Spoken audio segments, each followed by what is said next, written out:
আসসালামু আলাইকুম ওয়া রাহমাতুল্লাহি ওয়া বারাকাতুহু। আপনারা যারা নতুন শিক্ষার্থী রয়েছেন জাতীয় বিশ্ববিদ্যালয়ের, অনেকেরই মনে প্রশ্ন হচ্ছে, "স্যার আমাদের তো নতুন সিলেবাস দিয়েছে এবং আমাদের তো নতুনভাবে প্রশ্ন হবে।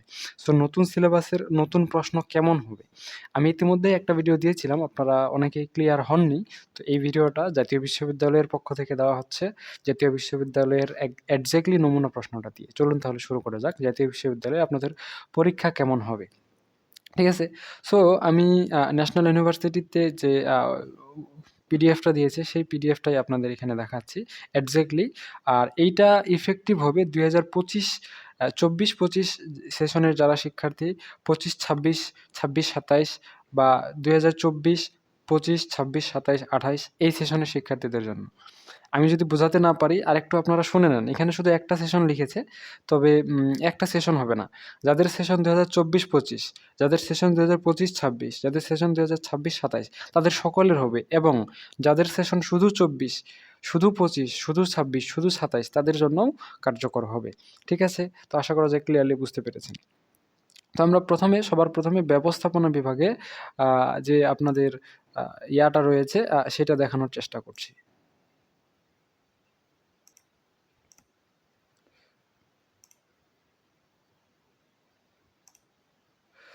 চলুন তাহলে শুরু করা যাক। তো জাতীয় বিশ্ববিদ্যালয় সবার প্রথমে আমরা ব্যবস্থাপনা বিভাগের ইয়াটা দেওয়ার চেষ্টা করব। সো আপনাদের জাতীয় বিশ্ববিদ্যালয় উপরে লেখা থাকবে, এরপরে বিভাগের নাম লেখা থাকবে। এখানে যেমন ব্যবস্থাপনা বিভাগ রয়েছে। এরপরে বাকি বিষয়গুলো থাকবে যেমন শিক্ষাবর্ষ ২০০০ ২৪-২৫ থেকে শুরু হবে। বিষয় কোড দেওয়া থাকবে। ঠিক আছে? তো আপনাদের এই যে পরীক্ষাটা রয়েছে, এই পরীক্ষায় কিন্তু পূর্ণমান থাকবে ৮০ এবং এই পরীক্ষার সময় থাকবে কিন্তু ৪ ঘন্টা। তো সবার প্রথমে লেখা থাকবে যেকোনো ৮ টি প্রশ্নের উত্তর দেওয়া থাকবে। তো সাধারণত প্রতিবার পরীক্ষার শুরুতেই টাইটেলে লেখা থাকে বিভিন্ন প্রশ্নের উত্তর ধারাবাহিকভাবে লিখতে হবে।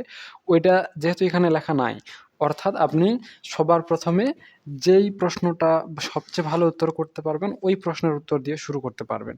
আর যদি সবার প্রথমে এভাবে লেখা থাকে যে বিভিন্ন প্রশ্নের উত্তর ধারাবাহিকভাবে লিখতে হবে এখানে, তাহলে অবশ্যই প্রথমে ১, ২, ৩, ৪ মানে উপর থেকে নিচে নামতে পারবেন, নিচে থেকে উপরে উঠতে পারবেন না। যেহেতু লেখা নাই এটা আপনাদের জন্য প্লাস পয়েন্ট। তো শুরুতেই একটা প্রশ্ন থাকবে, দেখেন প্রশ্ন থাকবে কিন্তু ১২ টা, উত্তর দিতে পারবেন কয়টা? ৮ টা। প্রথমেই একটা প্রশ্ন থাকবে। এখন এটার পূর্ণমান ২ ও থাকতে পারে, ৩ ও থাকতে পারে, ৪ ও থাকতে পারে, ৫ ও থাকতে পারে, এমনকি সর্বোচ্চ ৮ থাকতে পারে এবং সর্বনিম্ন ১ থাকতে পারে।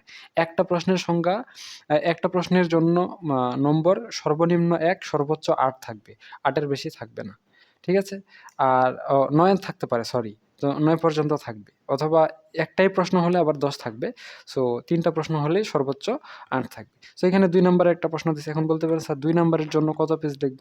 ২ নাম্বারের জন্য ১ পেজ। এটা আপনারা ধরে নেন। এরপরে আবার একই প্রশ্নের জন্য আবার আরেকটা প্রশ্ন দিয়ে দিয়েছে। এখানে আবার ৪ নাম্বার দিয়ে দিছে। অর্থাৎ ১ম প্রশ্নটার জন্য এই প্রশ্নটার জন্য আপনারা যে ১ পেজ লিখেছেন, এই খ নাম্বার প্রশ্নের উত্তরের জন্য কিন্তু আপনারা ২ পেজ লিখবেন। কারণ এখানে নাম্বার ৪ আছে। আবার এখানে আবার খ দিয়ে দিয়েছে, তারা ভুল করেছে। এটা গ হবে। সো গ প্রশ্ন আরেকটা দিয়েছে। এখানেও ৪ নাম্বার দেওয়া হয়েছে। তো যেহেতু এখানে ৪ নাম্বার দেওয়া হয়েছে এটার জন্য ২ পেজ লিখবেন। অর্থাৎ ২, ২, ৪ আর ১ ৫। তাও একটু বেশি হয়ে যাচ্ছে। আপনারা কমাইলে কমায় নিতে পারেন। ১০ নম্বরের জন্য কমপক্ষে ৪ পেজ লেখা বাধ্যতামূলক। কারণ ৪ পেজের কম আপনি যত ভালো করেই লেখেন, ভালো অ্যান্সার করেন, উত্তর দিতে পারবেন না। সো এইটা হচ্ছে একটা আইটেম। এই আইটেমে প্রশ্ন হতে পারে। এমন না যে প্রতিবার এরকমই ৩ টা প্রশ্ন থাকবে। কখনো ২ টাও প্রশ্ন থাকতে পারে। ২ নাম্বার প্রশ্নের মতো। যেমন এখানে একটা ক নাম্বারের প্রশ্ন দিয়েছে, একটাতে পূর্ণমান ৫ দিয়েছে। এখন ৫ এর জায়গায় ১ থেকে ৯ পর্যন্ত যেকোনো সংখ্যা দিতে পারে। পূর্ণমান ১ ও দিতে পারে। এখন বলতে পারেন, "স্যার পূর্ণমান তো ৫ দিয়েছে, কত পেজ লিখব?" ৫ এর জন্য ২ পেজ একদম পারফেক্ট। কমপক্ষে সর্বোচ্চ আপনি যতটুকু লিখতে পারেন এটা তো আপনার উপর ডিপেন্ডেন্ট। কিন্তু কমপক্ষে ২ পেজ লিখতে হবে। ঠিক একইভাবে ২ নম্বরের জন্য খ বিভাগে আরেকটা প্রশ্ন, একটা প্রশ্ন দিয়েছে। এখানেও পূর্ণমান কি ৫ দিয়েছে। তো এখানেও ২ পেজ লিখবেন। অর্থাৎ ৪ পেজ। ১০ নম্বরের জন্য ৪ পেজ। এখন অনেকেরই চিকন ব্রেন খাটাইতে পারেন এখানে যে, "স্যার এই ১ এর আমি যদি শুধু ক লিখি আর ২ এর যদি শুধু খ লিখি তাহলে কি অ্যা একটা প্রশ্নের অ্যান্সার হবে? এভাবে আমি অ্যান্সার করতে পারব না?" বিষয় হচ্ছে না, এভাবে অ্যান্সার করতে পারবেন না। ১ এর ক লিখলে এই ১০ নাম্বারের মধ্যে শুধু ক নাম্বারের জন্যই আপনি নাম্বার পাবেন, বাকি খ, গ এর জন্য নাম্বার পাবেন না। কথার কথা, যেহেতু এখানে 8টা প্রশ্নের অ্যান্সার করতে বলছে, আপনি যদি 12টা প্রশ্নেরই শুধু এই ক, খ এভাবে ছাড়াছাড়ি করে লেখেন, তাহলে কিন্তু 12টা প্রশ্নের হিসাব কাউন্টিং এ আসবে না, শুধুমাত্র 8টা প্রশ্নের হিসাব কাউন্টিং এ আসবে। কোন 8টা প্রশ্ন? প্রথম 8টা প্রশ্নের উত্তর কাউন্টিং এ আসবে। তো আশা করা যায় বুঝতে পেরেছেন। এরপরে 3 নম্বরে আরেকটা এক্সাম্পল দিয়েছে তারা। 3 এর ক তে দিয়েছে 4 নাম্বার। অর্থাৎ এখানে 2 পেজ লিখবেন। আবার 3 এর খ এ দিয়েছে তারা 6 নাম্বার। তো এখানে কয় পেজ লিখবেন? এখানে 3 পেজ লিখতে পারেন অথবা 2.5 পেজ লিখতে পারেন। সো এখানে কিন্তু 2 পেজের কম লেখাটা ভালো হবে না। 1.5 পেজও লিখতে পারেন, তবে 1.5 পেজ না লেখাই ভালো। 2 পেজই লিখবেন। আর এখানে যেহেতু 6 নাম্বার, সো 3 পেজ লিখবেন বা 2.5 পেজ লিখতে পারেন। সো এইখানে আপনাদের একটু বেশি লিখতে হবে, 4.5 পেজ। অর্থাৎ আগের পরীক্ষার তুলনায় এই পরীক্ষাতে আপনাদের কিছু বেশি লিখতে হবে।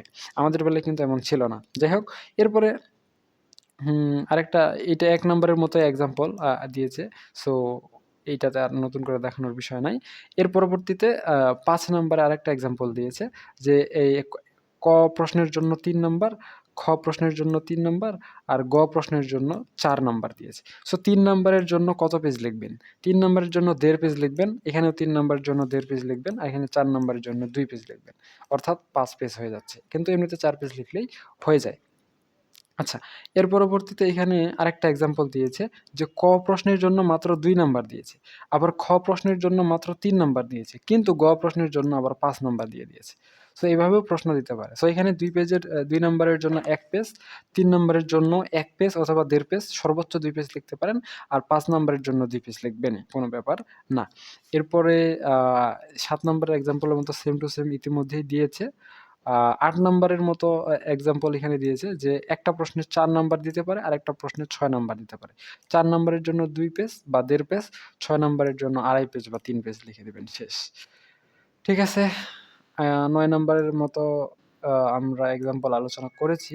এর পরবর্তীতে 10 নাম্বার সেম টু সেম। এরপরে হচ্ছে 11 নাম্বার নতুন। তো 11 নম্বরে ক প্রশ্নে আমাদের 3 নাম্বার দিয়েছে। এখানে আপনি 1 পেজ বা 1.5 পেজ লিখতে পারেন। আর খ প্রশ্নে আপনাদের 7 নাম্বার দেওয়া হয়েছে। তো এখানে আপনারা 3 পেজ থেকে 3.5 পেজ লিখতে পারেন। ঠিক আছে? এর পরবর্তীতে 4, 6 এরকম সেম টু সেম আলোচনা করেছি। এটাই। এরপরে আপনারা যদি বলেন যে স্যার ফিন্যান্স বিভাগের প্রশ্ন কিভাবে হয়? ফিন্যান্স বিভাগের প্রশ্ন এই যে এটার মতো হয়। ঠিক আছে? আচ্ছা, এরপর আ এখানে কিছু ম্যাথ আছে, বাংলা ইংলিশ মিক্সড। আচ্ছা, আপনাদের একটা কথা বলার, এটা হচ্ছে আপনাদের প্রতিটা প্রশ্নই বাংলা এবং ইংরেজি উভয় ভার্সনে হবে। কিছু, কিছু প্রশ্ন আপনাকে ইংরেজিতে লেখা বাধ্যতামূলক, বাকি সবকিছুই আপনি বাংলাতে লিখতে পারবেন। ফর এক্সাম্পল, আগের প্রশ্নটা আপনি বাংলা ইংরেজি ২ ভাবেই লিখতে পারেন। এই প্রশ্নটাতে ইংরেজি অংশে ইংরেজি, বাংলা অংশে বাংলা লিখবেন, আর কিছু বাধ্যতামূলক ইংরেজি থাকে। ফর এক্সাম্পল হিসেবে আমি এখানে অ্যাকাউন্টিং ডিপার্টমেন্টের এই প্রশ্নটা আপনাদের দেখাচ্ছি। এটা কিন্তু যেকোনো ডিপার্টমেন্টে হতে পারে। যেমন এটা ফুল ইংলিশ। যেকোনো ৮ টা প্রশ্নের অ্যান্সার করতে হবে, পুরোটাই ইংরেজি। যেমন এখানে ম্যাথ এবং থিওরি ২ টাই ইংরেজিতে করতে হবে। এটা অ্যাকাউন্টিং ডিপার্টমেন্ট, হ্যাঁ? তো এখানে মনে করেন যে ১ এর এ, 1 এর এ এখানে 2 নাম্বার, 1 এর বি এখানে 2 নাম্বার দেওয়া আছে এবং সি-তে দেওয়া আছে 6 নাম্বার। 6 নাম্বার এখানে একটা কি ম্যাথ দেওয়া আছে। তো এই ম্যাথটা ইংরেজিতে করবেন, থিওরি এগুলো ইংরেজিতে করবেন। যেহেতু এখানে বাংলা লেখা নাই। তো সেই সাথে আরেকটা বিষয় খেয়াল রাখবেন, আপনারা নতুন শিক্ষার্থী, আপনাদের এখানে যেহেতু আ দেখেন এই প্রশ্নটাতে যেহেতু বাংলা লেখা নাই, অর্থাৎ এটা কোনোভাবেই আপনি বাংলায় অ্যান্সার করতে পারবেন না। আর যেটাতে বাংলা ইংরেজি উভয় আছে সেটা কিন্তু আবার মিক্সড করে লিখতে পারবেন না। তো এই হচ্ছে বিষয়। আর ম্যাথ হলে এই যে এরকম হবে। সো যেই ম্যাথে যত নাম্বার ওই ম্যাথে অত নাম্বার হিসেবে আপনাদের ডিপেন্ড করবে। সো আশা করা যায় আপনারা একদমই ক্লিয়ারলি বুঝতে পেরেছেন। আপনারা একটু প্রশ্নটা দেখে নেন। এই প্রশ্নটা দেখলে আপনারা আরো ভালো করে ক্লিয়ারলি ধারণা পেয়ে যাবেন। আর আপনাদের যদি কোনো প্রশ্ন থাকে আপনারা কমেন্ট সেকশনে জানান। আমি আপনাদের সুন্দর করে আপনাদের প্রশ্নের উত্তর দিয়ে দিব। প্রয়োজন হলে আরেকটা ভিডিও দিয়ে আমি একদম বিস্তারিত আপনাদের বোঝানোর চেষ্টা করব। সো এই হচ্ছে বিষয়। আজকে এ পর্যন্তই। সকলেই সুস্থ থাকুন, ভালো থাকুন আর আমাদের সাথেই থাকুন। দেখা হচ্ছে আপনাদের সাথে নেক্সট পর্বে। ধন্যবাদ।